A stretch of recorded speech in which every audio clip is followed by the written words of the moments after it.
Saqqara, el culto a los muertos. En este episodio hablaremos del culto a los muertos. Saqqara, de los lugares de enterramiento y de la pirámide escalonada. Esas serán las cosas más importantes que les mostraremos. Pero no solamente el culto a los muertos, sino también aventuras y descubrimientos muy importantes.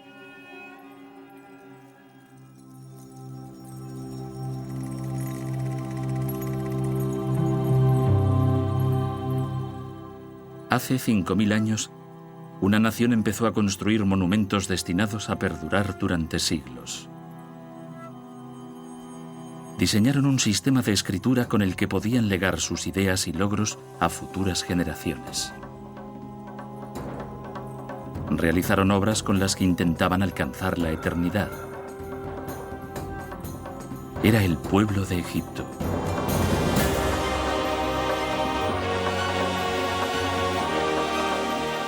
Los egipcios demostraron que su cielo era diferente a los otros, que su gran río poseía una naturaleza que no tenían otros ríos. E incluso sus costumbres y leyes eran casi siempre contrarias a las del resto de la humanidad.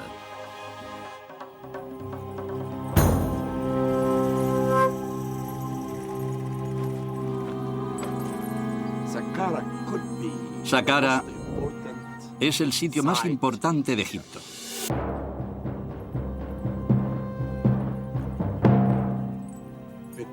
Aquí están enterrados los reyes de la segunda dinastía de hace más de 5000 años. Pero lo más importante de Saqqara es la pirámide escalonada, la más antigua de Egipto. Fue construida por un ingenioso arquitecto, Imhotep, que diseñó la pirámide de Djoser, el primer rey de la tercera dinastía, y fue la primera construida en piedra. No hay ningún lugar en Egipto que pueda compararse a Saqqara. Vengan conmigo, penetrarán en las pirámides, les enseñaré los nuevos descubrimientos, les revelaremos la magia y el misterio, les desvelaremos los secretos de la arena. Durante miles de años, la necrópolis de Menfis fue utilizada como lugar de enterramiento para personas de toda condición, para los pobres, los nobles y los faraones. Es una ubicación ideal para estudiar las diferentes formas de uno de los aspectos más sagrados con que la antigua civilización egipcia se manifiesta, el culto a los muertos. Los antiguos egipcios creían en una vida después de la muerte, tal vez más importante que su vida en la tierra. Los conceptos sobre la vida en el más allá cambiaron con el tiempo y según el estado social, pero en general era una copia de la vida ideal en la tierra.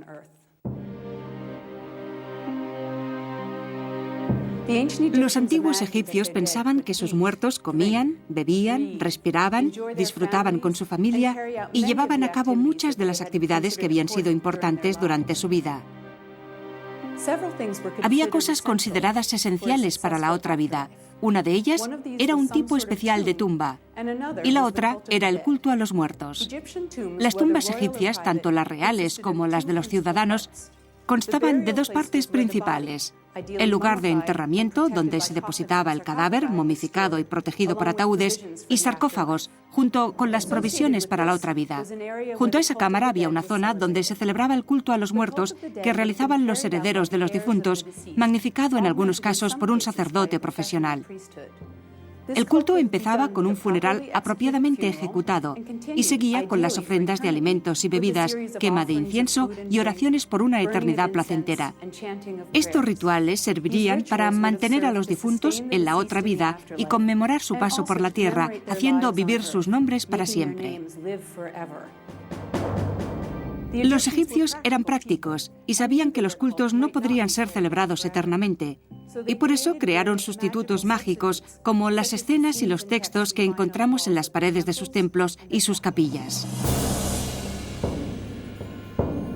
Los egipcios consideraban la muerte como el paso de este mundo a la otra vida, pero el viaje era peligroso y había muchos obstáculos que podían impedir que el alma de los difuntos llegara al más allá. Durante el Antiguo Reino usaban una selección de textos, ahora llamados textos de las pirámides, que eran grabados en las paredes de las pirámides para superar esos peligros. Esos hechizos no solo garantizaban la ascensión del faraón a los dioses, sino también su reencuentro con Ra, el dios del sol. El ejemplo más antiguo de esos hechizos fue descubierto en 1881 dentro de la pirámide de Unas, el último faraón de la quinta dinastía que reinó por el año 2350 a.C. Probablemente los hechizos ya existían en esa época, pero solo se leían durante el funeral del rey. Fue Unas quien decidió grabarlos en las paredes de su pirámide. El propósito era enseñar a su alma qué debía hacer para llegar sana y salva a la otra vida.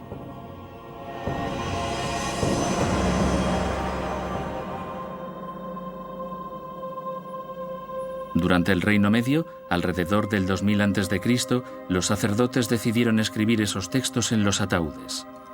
A partir de la 18ª dinastía, por el año 1500 a.C., se escribieron en rollos de papiro y se unieron formando el Libro de los Muertos. Contenían una serie de palabras mágicas y religiosas para ayudar al alma de los difuntos en su viaje a la otra vida. ¿Pero qué encontraba el alma cuando llegaba a esa nueva existencia? Se enfrentaba a un tribunal presidido por Osiris, el dios del inframundo. El destino del alma en esa vida era decidido ahí, basándose en su existencia en la tierra. La decisión se tomaba por medio de una balanza. Si el comportamiento había sido inmoral y deshonesto, el alma sufriría por toda la eternidad. Pero si había sido irreprochable, disfrutaría eternamente de una continuación de su feliz vida terrenal. En Saqqara se han encontrado sepulturas de gente común y corriente, pero se remontan a periodos tardíos de la historia egipcia y son principalmente cadáveres, a veces en ataúdes, en fardos o envueltos en pieles y enterrados en la arena. La mayoría de tumbas visibles aquí, como en la que estoy ahora, pertenecía a la élite, a miembros de la nobleza, funcionarios de la administración real, a jefes del ejército en activo y a sacerdotes. Pero dominando el lugar hay 16 pirámides reales. La más importante es la primera, el primer ejemplo de arquitectura monumental en piedra del mundo. Es la pirámide escalonada de Djoser. ¿Qué sabemos hoy del faraón Djoser? En realidad, muy poco. Hay muy poca información sobre este rey que reinó entre los años 2680 y 2650 a.C. Sin embargo, su nombre ha perdurado a través de los siglos gracias a su tumba, la pirámide escalonada. Con su imponente tamaño y sus 60 metros de altura, esta obra maestra domina el paisaje de la necrópolis de Saqqara desde hace 4700 años. Por la forma externa de la pirámide se la identifica inmediatamente y la ha convertido en uno de los monumentos más famosos del antiguo Egipto. Al principio, las tumbas eran solo fosas, excavadas en el suelo. Pero cuando los faraones descubrieron que los rayos caían sobre los cuerpos y que los animales salvajes se los comían, empezaron a cubrir las fosas con maderas para protegerlos. Y después pensaron que las tumbas no solo serían fosas, y empezaron a construirlas con dos espacios, una estructura en la superficie y otra cámara bajo tierra. Después, el arquitecto Imhotep cubrió la fosa principal con una viga de madera de cedro y construyó una superestructura encima. Construyó la mastaba, el primer escalón, y fue aumentando el tamaño. Luego construyó el segundo escalón, el tercero, el cuarto, el quinto y el sexto, hasta completar la pirámide escalonada que contemplamos hoy. ¿Por qué una pirámide escalonada? Para que el alma subiera por la pirámide y llegara al cielo para reunirse con el dios Sol, Ra. El interior de la estructura merece mayor atención de la que ha recibido hasta ahora. Los pasillos corren kilómetros por debajo de la pirámide. Durante siglos sirvieron para disuadir a ladrones que se arriesgaban a perderse en los túneles. Muchos fueron seducidos por la promesa de las riquezas y entraron, pero no encontraron el camino de salida. Pocas personas pueden ahora disfrutar de la visión de estos intrincados pasadizos subterráneos. Es increíble pensar que estamos bajo la pirámide más antigua de Egipto. Una vez la ocupó un rey. Cuando vengo a este lugar, siempre quiero decir una cosa. Quiero que todos quienes me están escuchando recuerden a este hombre, Imhotep, un hombre ingenioso que inventó el primer techo hecho con piedra caliza, que inventó el primer pilar y construyó esta pirámide para su majestad de Djoser, su tumba, un lugar para él, para vivir toda la eternidad. Es realmente la búsqueda de la inmortalidad. Los trabajos de restauración están concentrados principalmente en la cámara mortuoria del faraón, que resultó dañada cuando se derrumbó parte del techo.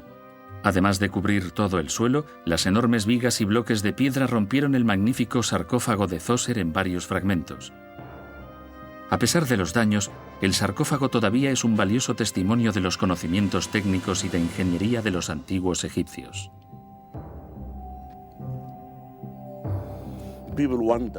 La gente se pregunta siempre cómo pudieron traer aquí los egipcios una tapa tan inmensa, un sarcófago tan enorme que pesa más de 20 toneladas, pero lo bajaron a esta cámara mortuoria. Puedo explicárselo a ustedes, pero no lo creerán. Llenaron este espacio con arena. Trajeron el sarcófago por ese túnel y lo pusieron encima de la arena. Sacaron la arena por debajo y el sarcófago descendió. Eso demuestra que aquellos egipcios, un gran pueblo, utilizaban su mente mucho más que sus músculos. Recorriendo kilómetros por los pasadizos bajo la pirámide escalonada, se llega a otras cámaras. Algunas de ellas eran de gran importancia ritualista.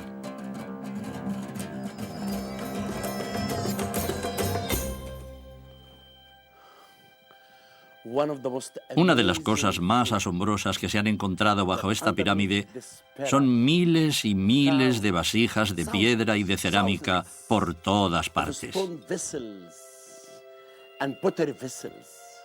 Esta es la sala de las ofrendas. Y ahora podemos percibir juntos la esencia, el olor del misterio y la magia.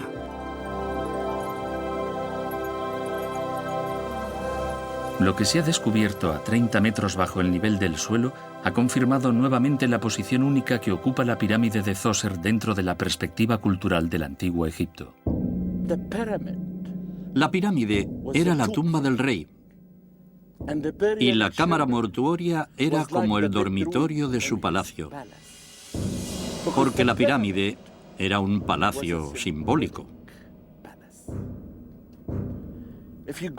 Si visitan las pirámides de Gizeh, de Abu Sir, de Saqqara, en todas partes verán que las reinas eran enterradas en pequeñas pirámides cerca de la del rey. Las llamamos pirámides filiales o pirámides de las reinas. Pero Djoser fue el único rey que dio permiso para que fueran sepultadas a su lado e hizo construir bellos sarcófagos de alabastro para ellas. Djoser llevaba a sus reinas en el corazón. Yo creo que dio permiso al gran arquitecto Imhotep para que también fuera enterrado con él en esta pirámide única. Sin duda, Imhotep fue un ingenioso arquitecto y se cree que fue la primera persona en construir con piedra. Gracias a su idea, los hombres empezaron a usar materiales sólidos y duraderos, y cuando las técnicas se desarrollaron, aprendieron a construir edificios más grandes, más altos y más imponentes. Las pocas imágenes que nos han llegado de él lo representan como un hombre pequeño pero inteligente. También fue el fundador de la medicina egipcia, y esto le ha valido su puesto en la historia durante siglos. Desgraciadamente, la tumba de Imhotep nunca se ha encontrado. ¿Existe todavía esa tumba? ¿Qué secretos podría ocultar? Los arqueólogos, todos nosotros, estamos buscando alrededor de la pirámide, dentro de la pirámide.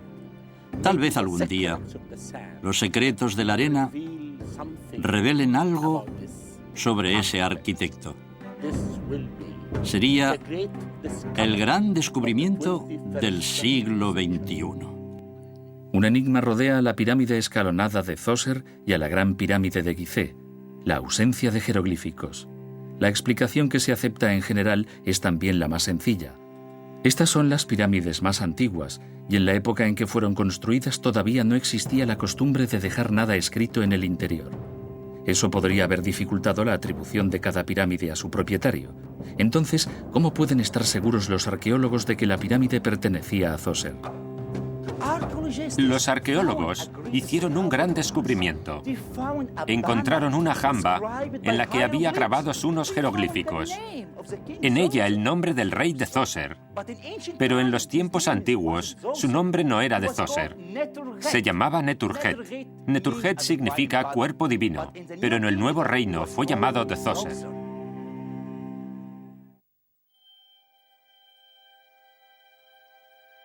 La pirámide de Djoser es la más grande y más antigua de todos los complejos funerarios reales de la necrópolis de Menfis, pero no la única.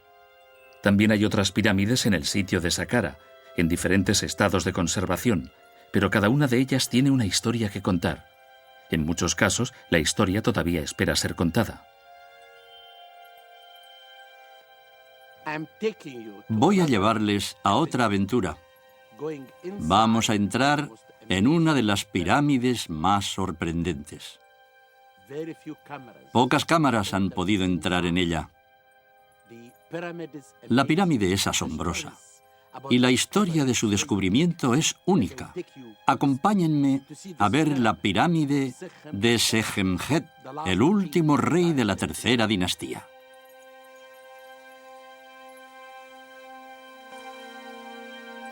Actualmente no queda nada de la parte superior de la pirámide de Sejemjet, y su interior fue descubierto por casualidad en 1954 por el arqueólogo egipcio Zakaria Goneim. Este descubrimiento lo hizo muy famoso y provocó los celos de aquellos que no habían conseguido algo parecido. Fue acusado injustamente de robar antigüedades. La humillación de ser interrogado repetidamente por la policía le avergonzó tanto que se suicidó. Después se averiguó que era inocente. Cuando Zakaria Goneim, ese gran egipcio, descubrió la cámara mortuoria, entró aquí y encontró este sarcófago totalmente cerrado, intacto. Nadie lo había abierto antes. Es de alabastro. La prensa vino aquí. Cientos de personas estuvieron cerca del sarcófago e incluso vino Nasser, el presidente Nasser en aquella época. Abrieron el sarcófago ante toda la prensa y no encontraron nada. Una historia asombrosa que demuestra que a veces los arqueólogos pueden tener suerte y que algunos de ellos no la tienen. También hay algunas pirámides en Saqqara reservadas a las reinas. Eran principalmente para las que habían sido elegidas esposas favoritas del faraón.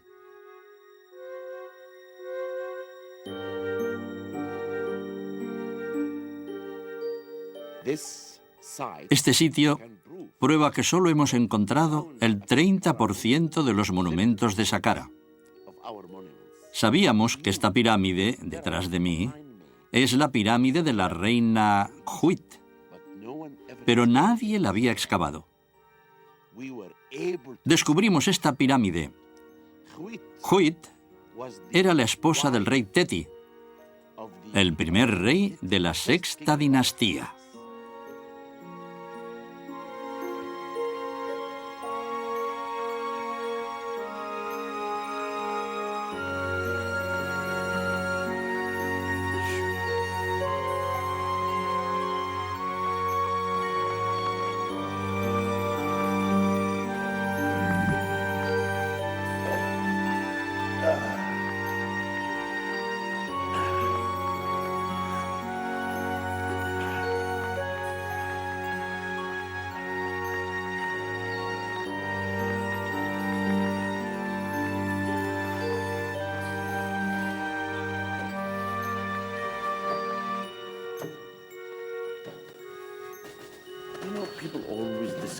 Siempre se descubren estatuas y tumbas,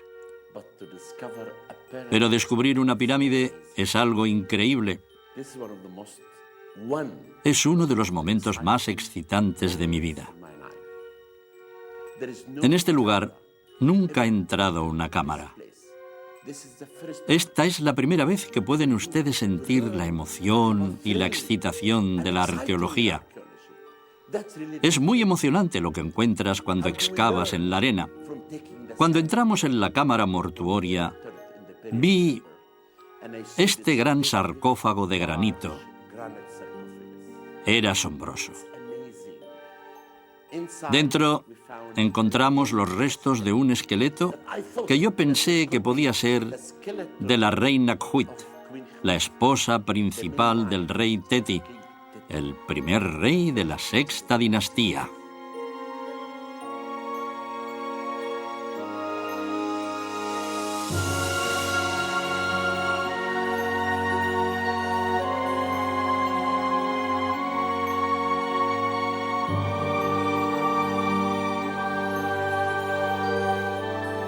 Las arenas del desierto ocultan las cosas bien.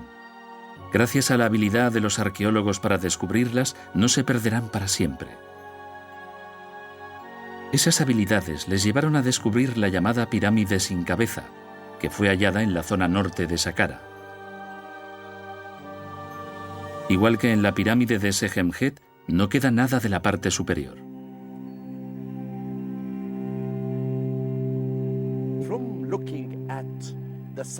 Por el tamaño de las piedras que los egipcios usaron para construir esta pirámide y observando los enormes bloques de granito, podemos decir que esta pirámide pertenece a la quinta dinastía, hace aproximadamente 4.400 años. Este es el descubrimiento más reciente realizado en Egipto y la he llamado la pirámide sin cabeza.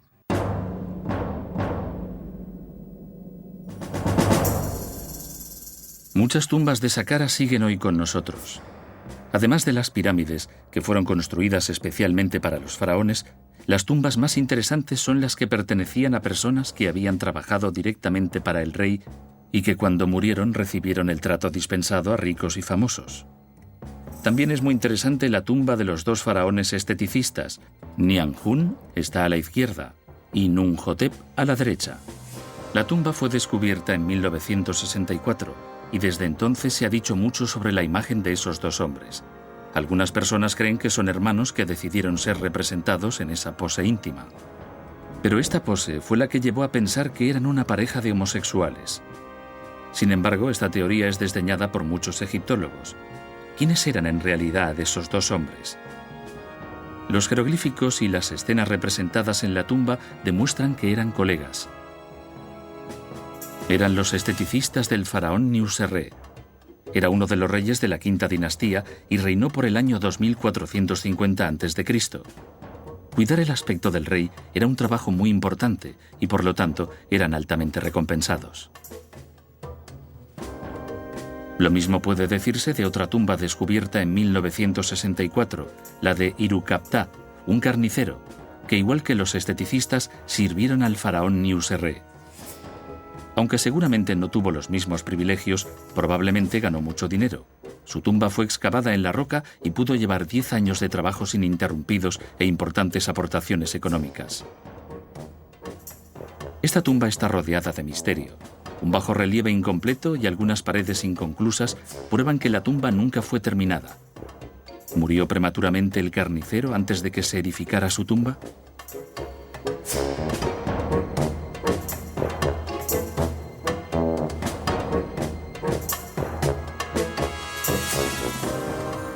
Los dentistas reales también estaban entre el selecto grupo de trabajadores privilegiados.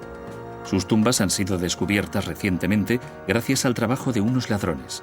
Fallaron en su búsqueda de tesoros y los arqueólogos hallaron las tumbas de Imri y Khem-Su. Su cometido era cuidar de los dientes del faraón Userkaf, que fue el primer rey de la quinta dinastía y reinó por el año 2500 a.C. Sus tumbas estaban hechas con ladrillos de barro que no durarían eternamente, a diferencia de las de piedra. Para asegurarse de que sus cuerpos permanecieran a salvo, recurrieron a la solución más obvia: una maldición. La inscripción sobre una de las puertas de la tumba está clara. Cualquiera que invada este lugar sagrado será devorado por un cocodrilo.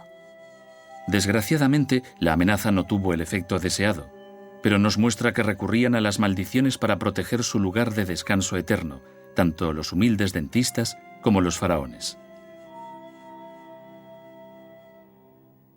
La muerte descenderá rápidamente sobre aquellos que se atrevan a interrumpir el sueño del faraón. Esta amenazadora frase fue grabada en la tumba de Tutankamón, descubierta en 1922 por el arqueólogo inglés Howard Carter. Financiado por un noble y adinerado inglés, Lord George Edward Carnarvon, Carter llevaba 10 años excavando en el Valle de los Reyes. Pero poco antes de abandonar la búsqueda definitivamente, encontró la entrada a la tumba. En su interior se hallaron tesoros, cosas jamás vistas antes.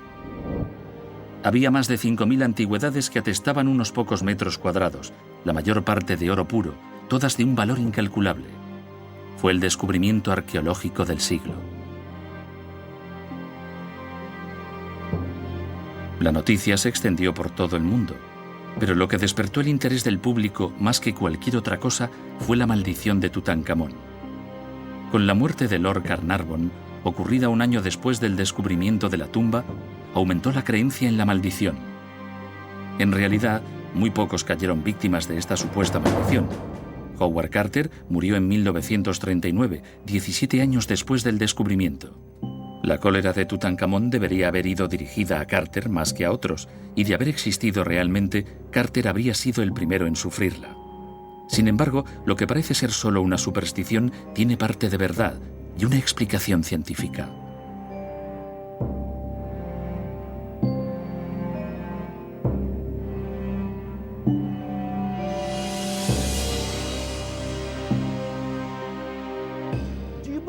¿Creen en maldiciones?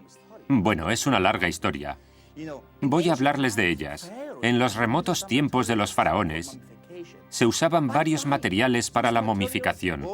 Esos materiales quedaban en suspensión en el aire de las tumbas, y cuando se descubría cuando los arqueólogos descubrían una tumba, abrían la cámara mortuoria, entraban y respiraban el aire tóxico. Contraían cáncer o morían. Si acabo de afeitarme y encontramos una tumba, no puedo entrar, porque la piel está abierta y es posible que contraiga alguna bacteria o alguna enfermedad. Pero ahora, cuando encontramos una tumba, lo que hacemos es abrir la cámara mortuoria y encendemos una vela. Si la vela se apaga, quiere decir que la cámara está envenenada y la dejamos abierta 3 o 4 horas para ventilarla. Eso no tiene nada que ver con una maldición. Son cosas de la arqueología, de la aventura de la arqueología. El propósito de esas maldiciones era proteger a los difuntos. Empezaban con el entierro. Las tumbas estaban destinadas a albergar los cadáveres de los difuntos por toda la eternidad. Por eso se construían con piedra, a diferencia de las casas que eran de ladrillos de barro. La preservación del cuerpo era también de vital importancia, porque los egipcios estaban convencidos de que sin ello no podrían vivir en la otra vida para siempre. Por eso perfeccionaron una técnica fascinante que en algunos aspectos sigue siendo un misterio: la momificación. El ritual seguido por los sacerdotes era muy riguroso. Hacían una incisión en el abdomen y retiraban los órganos internos. Los pulmones, el hígado, el estómago y los intestinos se conservaban en los vasos canopes. Dejaban dentro el corazón, porque el corazón era el lugar del conocimiento. Después de lavar el cuerpo con vino de dátiles, los sacerdotes llenaban el abdomen con natrón, una sal natural, serrín y barro del Nilo. Luego untaban el cuerpo con aceites aromáticos y lo cubrían totalmente con natrón. El cuerpo se deshidrataba por completo y después lo envolvían en tiras de lino. El proceso de momificación duraba 70 días. Se creía que el cerebro era extraído del cráneo a través de la nariz, usando unos largos ganchos de metal. Un descubrimiento reciente ha demostrado que no siempre se hacía. Mediante una tomografía realizada a las momias del Museo del Cairo, durante mi búsqueda de la reina Hatshepsut, descubrí que les habían dejado el cerebro dentro. El culto a los muertos de los antiguos egipcios también se manifestaba a través de su respeto religioso por ciertos animales. Eran tratados como iguales de los faraones y los dioses, tanto en la vida como en la muerte. Los antiguos egipcios pensaban que muchos animales eran sagrados y los relacionaban con los diferentes dioses. Las vacas y los toros eran sagrados, los cocodrilos eran sagrados, e incluso animales muy pequeños, los escarabajos eran sagrados para los antiguos egipcios. Los egipcios consideraban a ciertos animales más sagrados que otros porque los relacionaban con dioses principales. Tomaban los aspectos importantes de un animal en particular y lo relacionaban con la divinidad. Por ejemplo, el dios Sol, Ra, con el que relacionaban a las águilas y los halcones, porque tienen fuerza para volar a gran altura. Son muy poderosos y el color de sus plumas es parecido y por eso lo relacionaban. Algunos animales están momificados de una forma muy diferente a los seres humanos y son principalmente aves. Tenemos miles y miles de momias de ibis, votivos y de halcones y no los momificaban de la forma acostumbrada, sino que sumergían el ave en un recipiente de resina caliente, en turba o en brea, y luego la envolvían. Así los momificaban. Entre las momias de animales había algunos considerados sagrados que se suponía habían contenido el espíritu de un dios mientras vivían. Cuando morían, el espíritu del dios se trasladaba al cuerpo de otro animal de la misma especie y esos animales eran trasladados con mucho cuidado y se momificaban porque los veían como divinidades en la tierra. Y por supuesto les daban sepultura con grandes honores, en inmensos sarcófagos de piedra, y están enterrados en estas catacumbas, donde hay pasadizos junto a las cámaras que contienen los sarcófagos y a veces ofrendas de las tumbas. Por eso hay lugares como el Serapeum de Saqqara o necrópolis de los animales sagrados, donde bajo la meseta hay túneles de varios kilómetros llenos de animales momificados.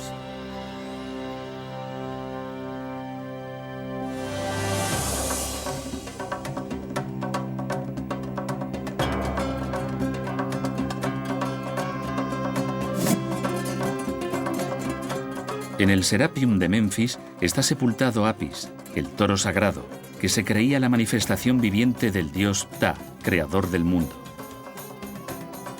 En 1850, Auguste Mariette fue enviado a Egipto por el Museo del Louvre. Durante una visita a Saqqara vio la cabeza de una esfinge que sobresalía de la arena y la vinculó a otras que había visto en Alejandría y en el Cairo. Había encontrado la avenida de las Esfinges, de 8 kilómetros de longitud, utilizados para llevar el cadáver momificado de Apis desde el templo de la momificación en Memphis hasta el Serapeum. Debido a los problemas de financiación y el papeleo, pasó un año antes de que Mariette pudiera entrar en el Serapeum. Seguido por sus ayudantes, inspeccionó en silencio las cámaras a la luz de una antorcha y encontró 24 sarcófagos inmensos. Se dio cuenta de que habían sido profanados y de que se habían llevado los tesoros y las momias. Excepto 2 de ellos. Para abrirlos empleó medidas drásticas: dinamita. Los 2 ataúdes resultaron dañados, pero Mariette consiguió su objetivo. A través de la abertura creada por la explosión, vio qué contenían: joyas y ornamentos. La construcción del edificio del Serapeum empezó en el 1400 a.C., durante el reinado de Amenhotep II, un rey de la 18ª dinastía.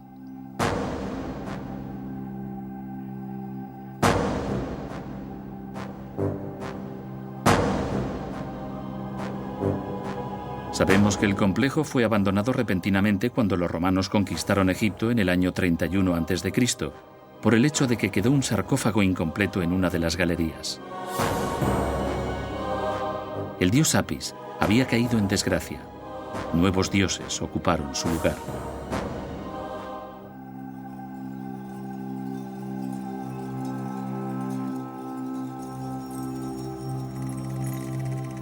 Los egipcios antiguos estaban firmemente convencidos de que había una vida después de la muerte. Los monumentos, los textos, las tumbas y la herencia cultural que nos legaron nos ayudan a comprender la importancia que para ellos tenía una existencia eterna después de la muerte. Pero nos han dejado pocas evidencias de cómo percibían sus vidas terrenales.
Esta es la momia más reciente descubierta en Egipto. Ya saben que las momias tienen magia y misterio, y por eso siempre es importante el hallazgo de una momia. Esta se encontró dentro del foso de la tumba de un médico llamado Kar, y tiene 4.200 años. Dentro de esa tumba encontramos los instrumentos quirúrgicos que usó para hacer una operación muy especial. Encontramos cerámicas increíbles grabadas con jeroglíficos. Encontramos estatuillas de un dios único. La estatuilla del dios Asclepios, que era Imhotep, el constructor de la pirámide escalonada de Saqqara. Lo realmente interesante fue el descubrimiento en el interior de la cámara mortuoria, un sarcófago de piedra caliza que pesa 22 toneladas. Al lado del sarcófago estaba esta momia. La momia no procede del antiguo reino como Kar, sino que data del período grecorromano, de hace aproximadamente 2000 años. Yo creo que era un médico que quiso ser enterrado al lado de Kar. Observen el envoltorio. La cara es en color dorado. Y debajo está la diosa Maat, diosa de la justicia y la verdad. Los colores son muy bellos. Y también están los 4 hijos del dios Horus. Esto nos ayudará a aprender los detalles de la momificación. Quiero que me acompañen para conocer la ciencia de la momificación. Ya saben que antiguos egipcios creían en la vida después de la muerte. Creían que la tumba era la casa para la eternidad. Y por eso construían sus tumbas con piedra caliza, mientras sus casas eran de ladrillos de barro. Pero, ¿cómo podían vivir en los campos de Yaru? Yaru es el nombre del paraíso para los egipcios antiguos. Tenían que momificar los cuerpos.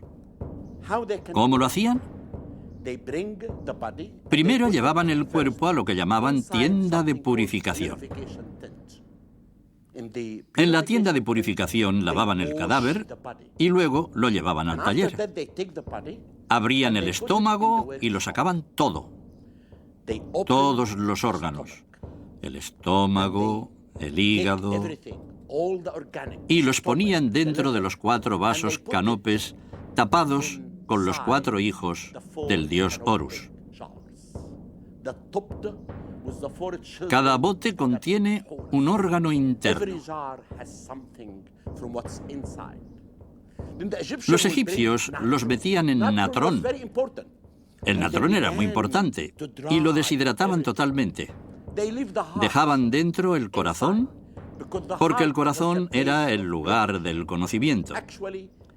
Como lo dijo Heródoto, el padre de la historia, muchos egiptólogos creen que los egipcios sacaban el cerebro a través de la nariz.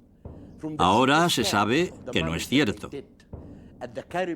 Por las tomografías realizadas a las momias del Museo del Cairo, en mi búsqueda de la reina Hatshepsut, he descubierto que dejaban el cerebro dentro. Después de 40 días el cuerpo ya estaba deshidratado y entonces vendaban el cuerpo con tiras de lino. En el último periodo dibujaban escenas sobre la momia, porque no había pinturas en la tumba que pudieran ayudar a esa persona a llegar a la otra vida. Y por eso representaban esas escenas sobre la propia momia. Todo el proceso de momificación duraba 70 días.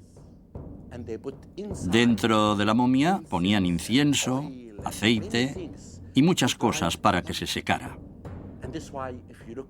Así es como preparaban a las momias en su búsqueda de la inmortalidad y la vida eterna.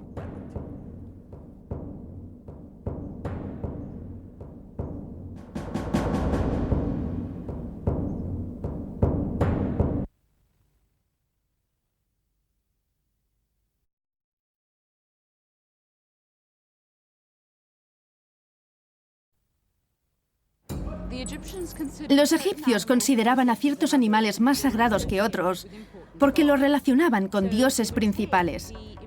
Tomaban los aspectos importantes de un animal en particular y lo relacionaban con la divinidad. Por ejemplo, el dios Sol, Ra,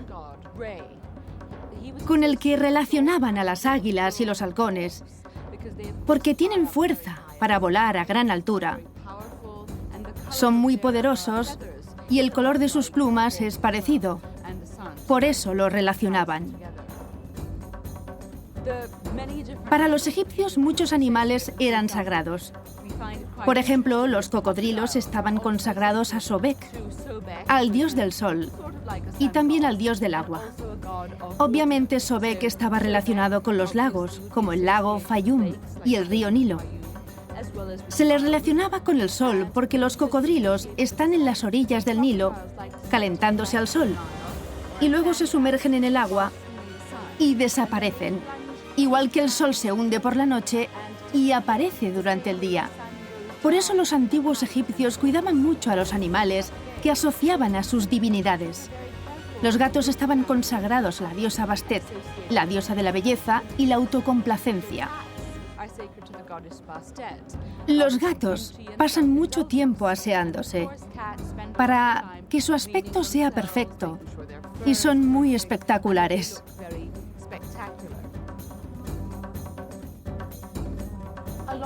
Algunas de las técnicas de momificación de animales y seres humanos son muy similares. Tal vez la practicaran en animales antes de hacerla con seres humanos, o quizá antes en seres humanos que en los animales más importantes. Algunos animales se momificaban de una forma muy diferente a los seres humanos, y son principalmente aves, porque tenemos miles y miles de momias de ibis votivos y de halcones, y no los momificaban de la forma acostumbrada, sino que sumergían el ave en un recipiente de resina caliente, en turba o en brea, y luego la envolvían. Así los momificaban, pero en general se extraían los órganos internos de los animales grandes. Luego se deshidrataban con natrón, se untaban con aceite y finalmente se envolvían. Otros animales, como los escarabajos, se secaban de forma natural y no era necesario perder el tiempo momificándolos. Todos los mamíferos se trataban casi igual que los seres humanos, excepto los mamíferos pequeños, como zorros, gatos y perros, a los que los egipcios no les extraían el cerebro, como solían hacer en la momificación de seres humanos. Entre las momias de animales había algunos considerados sagrados, que se suponía habían contenido el espíritu de un dios mientras vivían. Cuando morían, el espíritu del dios se trasladaba al cuerpo de otro animal de la misma especie, y esos animales eran tratados con mucho cuidado y se momificaban, porque los veían como divinidades en la tierra, y por supuesto les daban sepultura con grandes honores en inmensos sarcófagos de piedra, y están enterrados en unas catacumbas, donde hay pasadizos junto a las cámaras que contienen los sarcófagos y a veces ofrendas de las tumbas. Por eso hay lugares como el Serapeum de Saqqara o la necrópolis de los animales sagrados, donde bajo la meseta hay túneles de varios kilómetros, y todos esos túneles están llenos de animales momificados.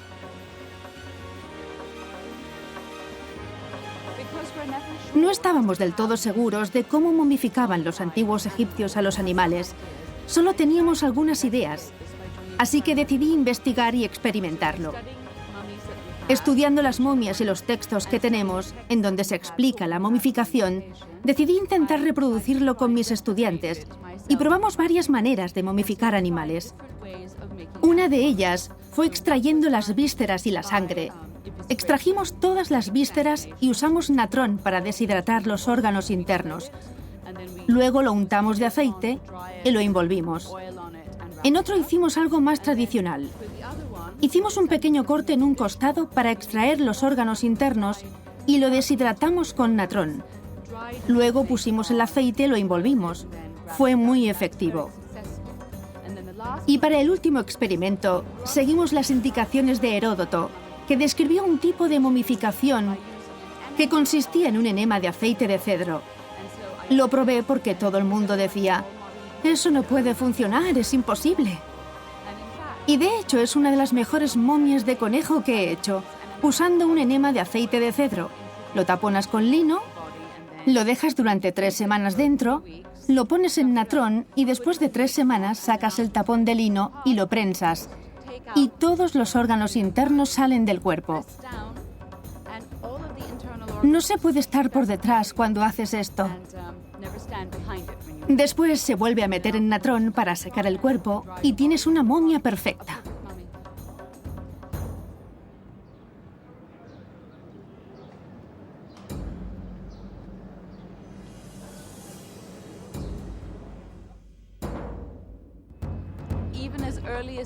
A principios del siglo XVII, se sabía que en Egipto había momias de animales, y nadie creía que había estado en Egipto, a menos que volvieras con una momia bajo el brazo y un cocodrilo en la otra mano.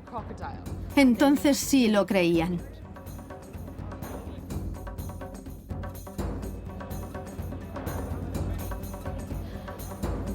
Había tantos animales momificados en Egipto que durante un tiempo, como había muchos gatos momificados, cuando llegaban los barcos de Europa que traían suministros a Alejandría, una vez descargaban, los barcos quedaban vacíos. Y para lastrarlos, usaban momias de gato. Llenaban las bodegas de los barcos con momias de gato y las llevaban a Liverpool, a Marsella o a otras ciudades. Y cuando llegaban no sabían qué hacer con las momias de gato. Por supuesto, algunas se conservaban en museos, otras fueron arrojadas al mar, pero luego decidieron usarlas como fertilizante y los agricultores europeos utilizaron las momias de los gatos para cultivar tomates y patatas, para que crecieran bien.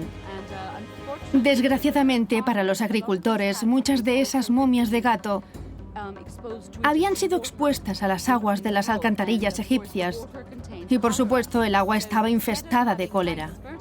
Así que, en lugar de tener un buen fertilizante, las momias de los animales extendieron el cólera por Europa y tuvieron que dejar de usarlas. Por eso ahora tenemos tantas momias de gato.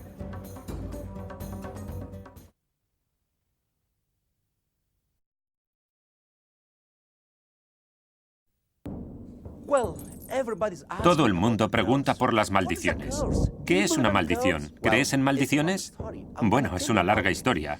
Voy a hablarles de ellas. En los remotos tiempos de los faraones, se usaban varios materiales para la momificación. Esos materiales quedaban en suspensión en el aire de las tumbas.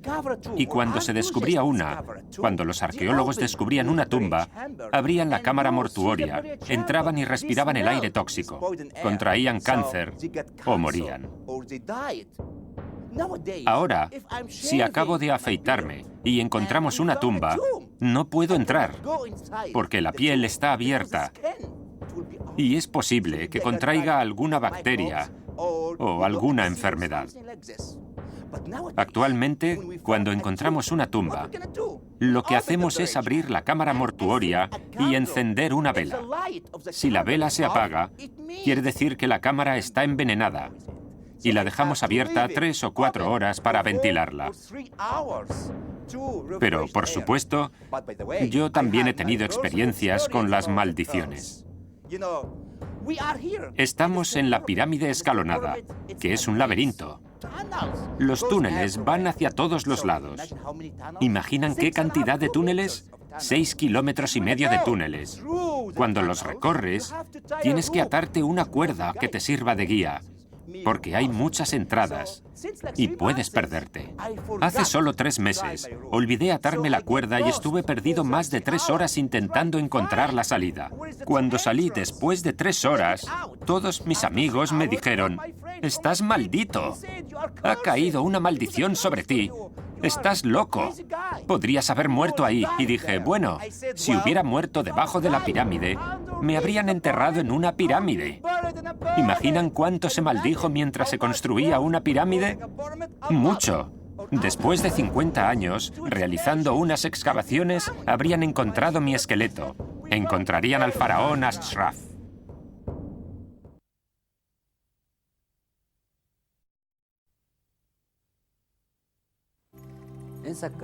En Saqqara podemos ver representados todos los períodos del Antiguo Egipto.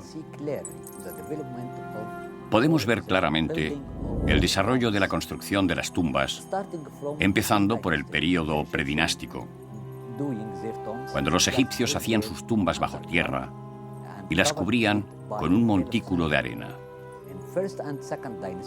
En la primera y la segunda dinastía, empezaron a construir bajo y sobre la superficie y consistían en varias cámaras subterráneas y otras a nivel del suelo. Después construyeron mastabas. La mastaba es un edificio rectangular de piedra. Repentinamente, durante la tercera dinastía, el rey de Dzoser construyó su complejo utilizando piedra gracias a su arquitecto Imhotep. Imhotep fue el primer hombre que utilizó la piedra para construir un edificio completo. Construyó la pirámide escalonada. Empezó con una mastaba cuadrada, siguió construyendo otras encima y llegó a las 6 mastabas de la pirámide escalonada. Después de eso, en Dashur, el rey Snefru mandó construir las verdaderas pirámides y en Gizeh se encuentran las inmensas pirámides que conocemos. En Saqqara también podemos ver las pirámides de la quinta dinastía con textos en el interior. Son pirámides muy importantes en Egipto. En Saqqara hay pirámides de la quinta y la sexta dinastía. Y sabemos que personas importantes construyeron sus tumbas en forma de mastabas alrededor del complejo de la pirámide del rey. Y por eso aquí tenemos muchas tumbas importantes o mastabas, como las de Mereruca y otros. Durante los reinos Medio y Nuevo, en Saqqara se adoptó un nuevo estilo de tumbas. En el Reino Medio usaban fosas con algunas cámaras bajo tierra. Aquí en Saqqara